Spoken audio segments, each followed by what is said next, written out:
Amén, amén. Gracias, Señor. Bienvenidos, bienvenidas todos aquellos que a partir de este instante se juntan, se unen a nosotros a través de la aplicación Face. Bienvenidos a Celebrando con Cristo. Si les digo el nombre Valentina Maureira, probablemente no les diga mucho. Pero si les digo que corresponde al nombre de una pequeña de apenas 14 años que le pidió en algún minuto a la expresidenta Michelle Bachelet lo siguiente: dormirla para siempre. Tal vez ahí puedas hacer memoria y recordarlo. Tengo un artículo que la BBC Mundo publicó en febrero 26 del año 2015 y decía así un titular: tiene 14 años y pesa unos 35 kilos, pero a pesar de su frágil apariencia, Valentina Maureira le hizo a la presidenta de Chile, Michelle Bachelet, una de las peticiones más fuertes que le ha tocado enfrentar: permitirle morir. Algunas de las frases que BBC Mundo dejó registrada de la pequeña Valentina de 14 años me hizo acordar mucho a las frases que también Job pronunció, las que vimos la semana pasada. Han de recordar que esta es la parte 2 de el tema morir en mi país. Algunas de las frases que Valentina dijo son estas: solicito hablar urgente con la presidenta porque estoy cansada de vivir con esta enfermedad y ella me puede autorizar la inyección para quedarme dormida para siempre. Otra que quedó registrada: han sido 14 años de lucha, de día a día, y para mi familia ha sido más. Estoy cansada de seguir luchando, porque veo el mismo resultado siempre. Es muy cansador. Valentina tenía fibrosis quística, una enfermedad hereditaria que le había comprometido sus pulmones, su hígado, su páncreas. Es una enfermedad degenerativa. En Chile, hasta hoy, la eutanasia o el suicidio asistido están prohibidos. Por tal razón, la dolorosa petición que hiciera Valentina no fue posible ser atendida. Quizás esto cambie en el corto plazo. La Cámara de Diputados de nuestro país, no hace más de mes y medio, en diciembre del año pasado, a fines de diciembre, aprobó un proyecto de ley. Aprobó la iniciativa, la idea de legislar. Y el proyecto de ley está titulado Muerte digna y cuidados paliativos. Creo yo y temo que lo de la nueva Constitución va a tapar, va a cubrir, hará que muchas leyes pasen inadvertidas. Y lo que es peor es que tal vez sean incluso aprobadas sin tener la mayor discusión, sin tener el mayor análisis al respecto. Esto es nefasto, esto es peligrosísimo. En cualquier caso, en cualquier ley, pero tratándose de los temas valóricos, pues aún más, desde mi parecer. Creo yo que la ley, así como está dictada, no es la mejor opción. Y como dije la semana pasada, hoy pretendo dar mis argumentos al respecto. Creo que no es la manera más correcta de resolver el problema del sufrimiento de quienes padecen enfermedades terminales. Revisando la definición nuevamente y una vez más para aquellos que no pudieron tomar nota la semana pasada. ¿Qué es la eutanasia? Bueno, anótenlo nuevamente. Es el acto de provocar de una manera intencionada, y esta es la palabra que necesito que recordemos. Es el acto de provocar de una manera intencionada la muerte de una persona a solicitud de ella. Y lo hace debido a una enfermedad terminal e incurable. Precisamente esta última frase es la que utiliza la ley o el proyecto de ley. Pero ¿qué vamos a entender nosotros por una enfermedad o una dolencia seria e incurable? ¿Qué entendemos por eso? Hay médicos que sostienen que aquí en esa simple frase involucran las enfermedades que son de carácter crónico para el adulto mayor. Pueden ser incluso oncológicas o no. Porque incluye todas aquellas enfermedades que involucran el sistema autoinmune, todo el tema neurológico degenerativo como el Alzheimer, por ejemplo, estaría incluida en esa definición. Incluso otros van más allá en su inquietud y en su preocupación porque dicen, bueno, ¿y esto luego se extenderá también a los enfermos mentales? Cuando el diagnóstico de la psiquiatría diga que los declare irreversibles o incurables. Nuestros legisladores deben entender que incurable no es lo mismo, no es sinónimo de intratable. No es lo mismo. Los cristianos nosotros declaramos, sabemos y creemos en un Dios de lo imposible. Sabemos de eso, creemos en eso. Para Él no hay enfermedad incurable. Para Dios, sin duda, lo sabemos. Pero también sabemos y conocemos que la medicina no puede curar todas las enfermedades, pero siempre puede cuidar a todo enfermo. Y para ciertas enfermedades incluso, dicen los especialistas, existen terapias que, sin curarlas, modifican su progresión, el avance de ella. Entonces, ¿qué podrá decirme alguien? Vamos a decirle a las personas que tienen enfermedades incurables que deben simplemente aceptar un tratamiento así nada más y que independientemente y en la virtud de esa autonomía de tomar decisiones respecto de su propia vida no estarían en su derecho a rehuir, a eludir el sufrimiento mediante la muerte, que deben soportarlo hasta que llegue ella y se apiade de sus vidas. Miren, para resolver esa pregunta aún hacen falta otros elementos más a considerar.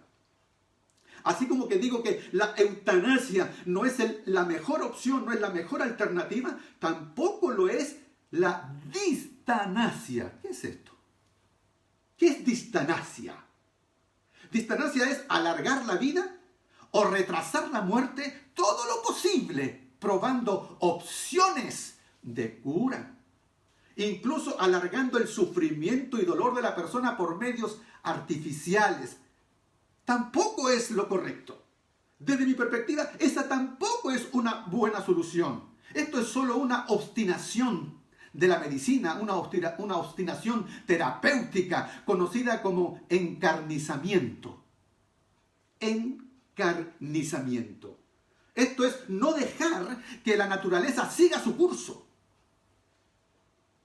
¿Y acaso no es eutanasia también dejar de asistir y permitir que un enfermo terminal muera?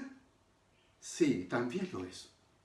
Pero es una eutanasia distinta. Se le llama eutanasia pasiva.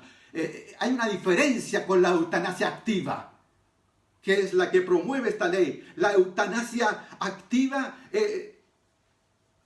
es un acto intencionado.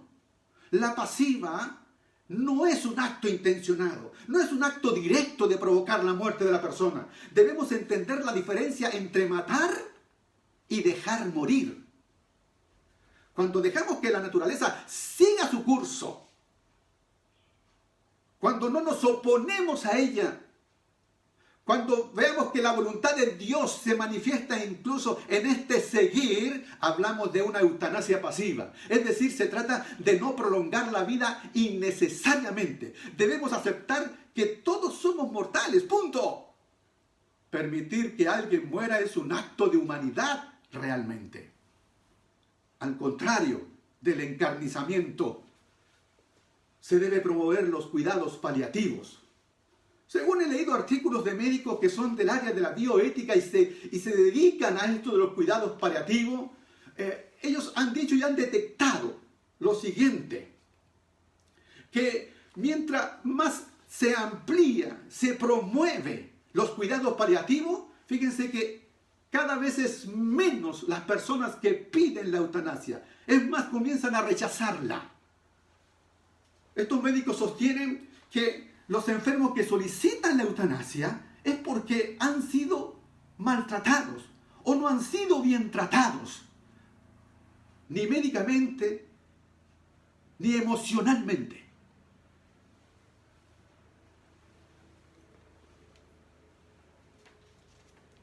Fue curioso, pero tal vez esto nos diga algo.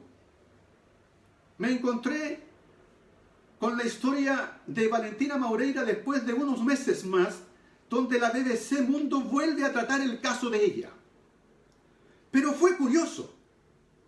Esta vez, la primera vez fue en febrero.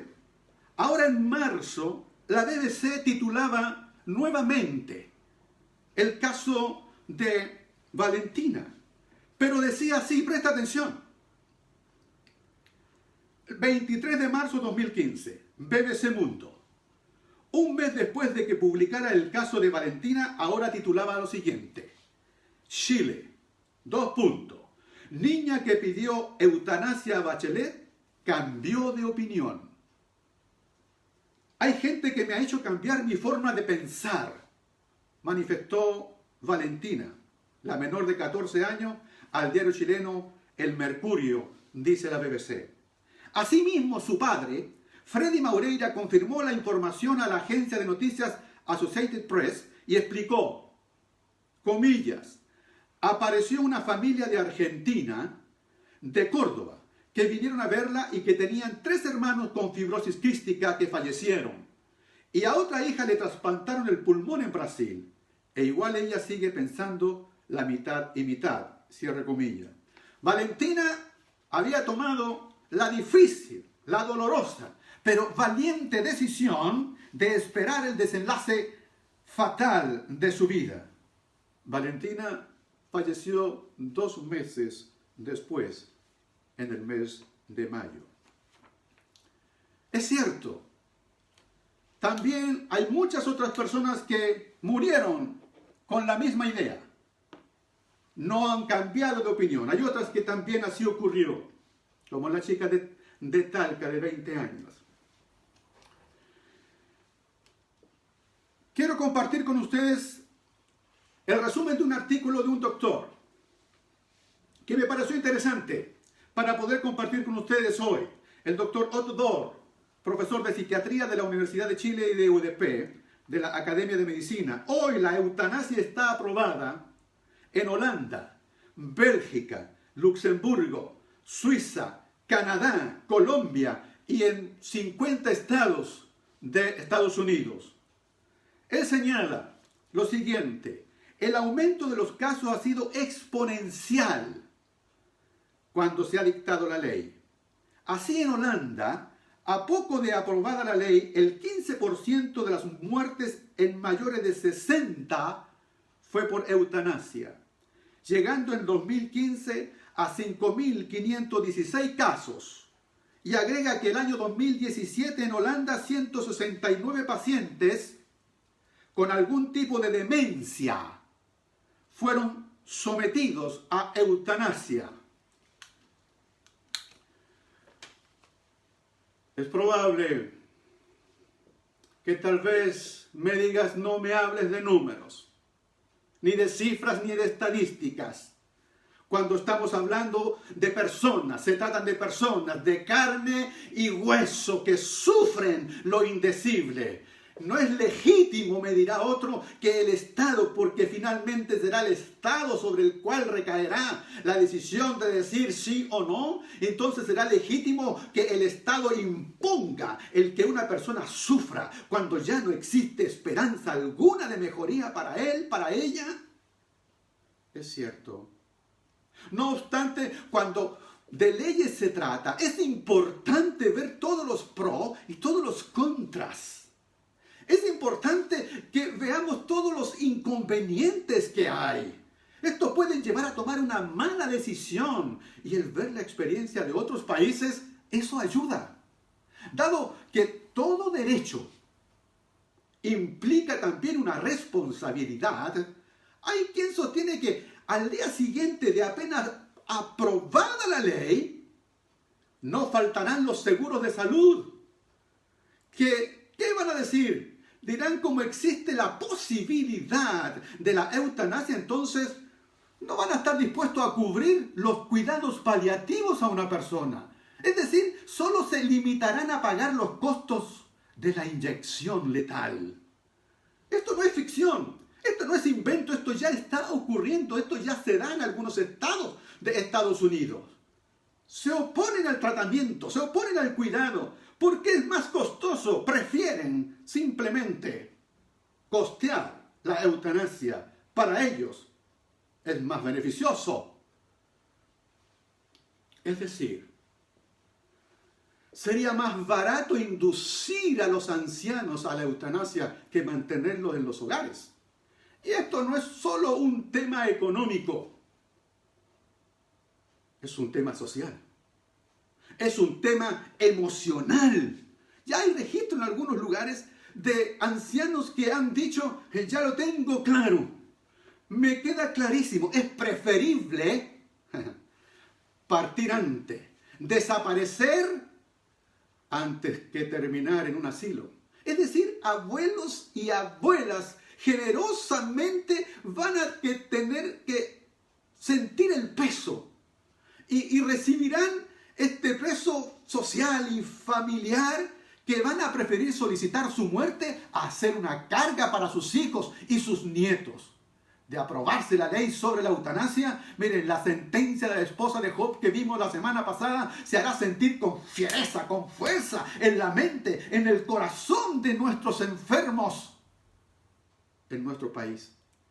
La mujer de Job le dijo, ¿todavía mantienes firme tu integridad? ¿Aún te crees buena persona? ¿Aún te crees un buen ciudadano? Nuestros ancianos, nuestras ancianas, nuestros abuelos, aquellos que estén enfermos, sentirán esa pregunta que le hará la sociedad, que le hará el Estado, que le haremos cada uno de nosotros cuando esta ley se declare. Sentirán esa pregunta en su mente, en su corazón. ¿Todavía te crees buena persona? ¿Aún mantienes tu integridad? La sentencia de la esposa de Job fue, maldice a Dios y muérete.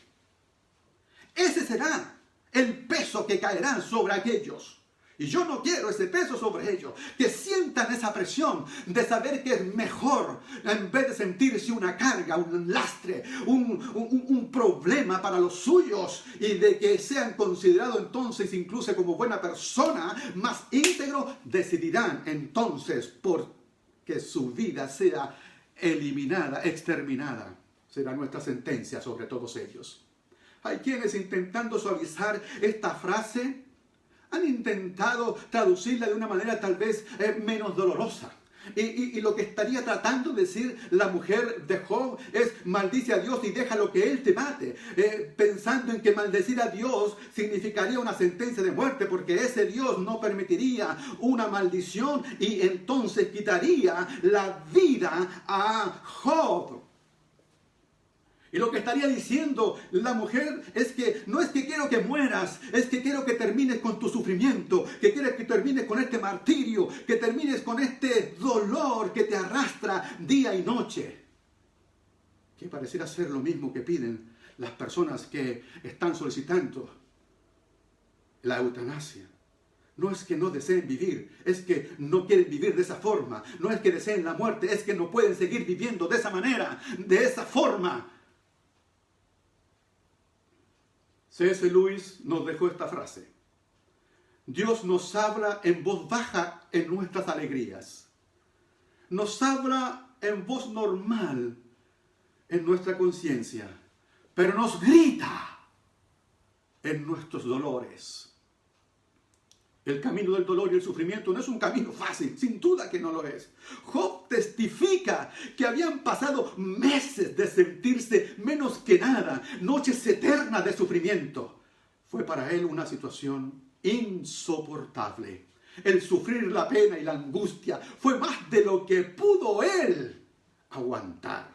La desesperación lo llevó a dudar de todo. Dudó de la justicia de Dios. Aún dudó de su amor. Quería solo el alivio que podía provocar en él la muerte, él pensó. Ese eran sus pensamientos. Esas eran sus peticiones. Pero finalmente Job aprendió.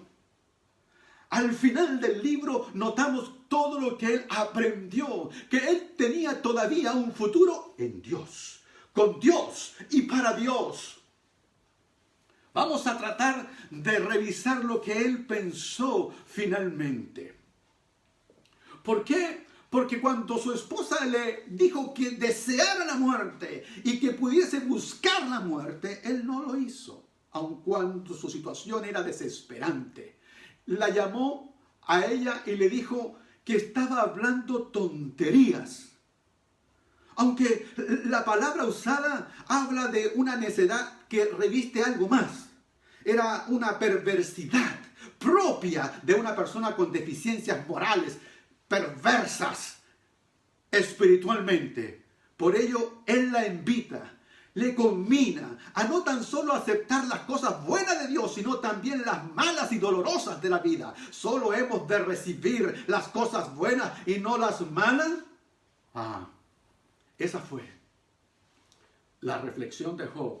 Pero al finalizar su experiencia, él dice lo siguiente. Ve conmigo al final del libro de Job. Job, capítulo 42. Job 42. Respondió entonces al Señor, le dijo: yo sé bien que tú lo puedes todo. Tú y yo lo sabemos. Dios lo puede todo. Que no es posible frustrar ninguno de sus planes. Su voluntad ha de cumplirse soberanamente sobre cada uno de nosotros, sobre tu vida, sobre mi vida. Verso 3. ¿Quién es este? Has preguntado. Que sin conocimiento oscurece mi consejo. ¿Quién es este? ¿Quién se cree Job? Interrogando y poniendo en tela de juicio la justicia y el amor de Dios. Reconozco que he hablado de cosas que no alcanzo a comprender. Finalmente, dice Job, reconozco, he dicho, he dado mi opinión sobre cosas que no acabo de entender, que no soy capaz de entender, que no alcanzo a comprender, de cosas demasiado maravillosas que me son desconocidas. Ahora escúchame, que voy a hablar, dijiste. Ahora escúchame, que voy a hablar. Ahora es Dios quien habla. Yo te cuestionaré, yo preguntaré y tú responderás, registra Job. Y el verso que quiero resaltar, de oídas, dice Job, de oídas había oído hablar de ti, pero ahora te veo con mis propios ojos. En el camino del dolor, en el camino del sufrimiento, aprendemos las cosas que no entendíamos antes, que no alcanzábamos a comprender. En el camino del sufrimiento, para Job le significó, él creía que sabía cosas de Dios, pero eran cosas que alguien le había dicho, que alguien le había comentado, experiencia de otras personas. Pero ahora, dice Job, ahora yo de oídas te había oído, pero ahora son mis propios ojos los que te ven. Ahora son mis propios ojos los que te observan. De oídas había oído hablar de ti, pero ahora te veo con mis propios ojos. Por tanto, iglesia, Por tanto, tú que estás sufriendo lo indecible, por tanto, tú que estás pensando en que es mejor esta ley, por tanto, me retracto, dice Job. Me retracto de todas aquellas veces que pedí y que era mejor la muerte para mí. Me retracto, echo pie atrás de lo que he dicho y me arrepiento en polvo y ceniza. Muchas veces en el camino del dolor nos encontramos sin consuelo. Es cierto, es verdad. Sin un mapa, sin nadie que nos oriente y nos guíe en nuestros pasos. No hay respuestas fáciles para este tema. Para este dilema no es sencillo, lo sé, lo reconozco. Nadie pasará por este mundo sin que tenga su dosis, su cuota de sufrimiento. No hay forma, todos pasarán algún minuto, algo de dolor. El sufrimiento es un misterio. Y la sabiduría, el entendimiento humano no puede explicarlo, no alcanza a explicarlo. Pero lo más triste es que no se le puede evitar. La pregunta va a seguir abierta. La pregunta seguirá pendiente. ¿Por qué los creyentes experimentamos problemas y sufrimientos? ¿Por qué? Pero la pregunta es, ¿y por qué no? ¿Por qué no había de ser así? Jesús dijo lo siguiente, que Dios hace que salga el sol sobre malos y sobre buenos, y que llueva, como lo hemos visto ahora, sobre justos e injustos. Esto no quiere decir que Dios sea indiferente, no. No significa que Dios esté despreocupado, mucho menos que Dios sea injusto y que no sea poderoso para protegernos. No es así. No, escúchame tú. Dios está en control siempre. Este no es el mundo que Dios planificó, ese es el tema. El mundo en que tú y yo vivimos no es lo que Él pensó, no es lo que Él ideó en sus planes originales. Las cosas malas suceden porque vivimos en un mundo caído. Un mundo en el que nosotros, los creyentes como los inconversos, somos golpeados por las consecuencias trágicas que causó y causa el pecado en nuestro planeta.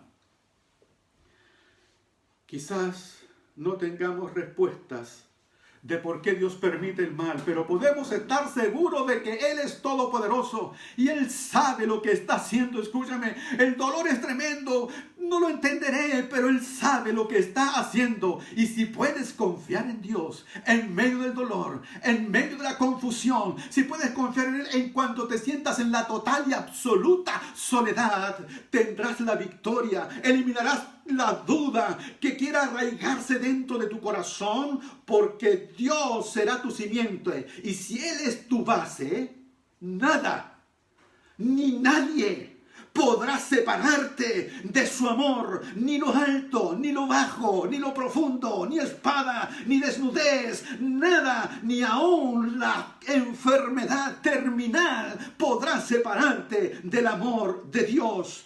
En nombre de Jesús, bendigo sus vidas hasta donde esta palabra llegue, para que sirva de consuelo y de saber que la esperanza aún sigue en pie. Dios está en control. Amén. Amén.